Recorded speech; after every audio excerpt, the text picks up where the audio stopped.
Hardie board subfloor thinset or no? I'm remodeling the bathroom in my house that was built in the 1930s. I stripped out the old flooring down to the 1x8 wood planks, about 1/4 between each. I have 1/4 Hardie board to put down in preparation for tile, and I'm a little confused on how I should do this. Some resources I've found have said to lay down mortar first, then screw the board into the floor. Other resources have said that you can just screw it into the floor in appropriate locations. Others yet have recommended laying down plywood first, then Hardie board, then tile. I'm really not sure what to do here. The wood floor outside of the bathroom is only about 3/4 higher than the plank subfloor in the bathroom.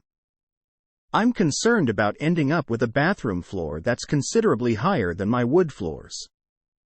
Question from user 2687 at Stack Exchange. Answer: I have done several tile floors by just screwing the Hardie board down and then laying thinset and tile right on top.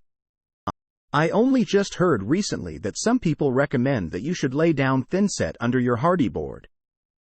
Since you are putting down Hardie board on boards with small gaps, I would not recommend trying to put down thinset under it. It will make an enormous mess under the house or whatever is under your bathroom. It is also more likely to make the floor uneven since it is hard to level thinset that is separated by gaps. Answer from user Darth Kaniak at Stack Exchange.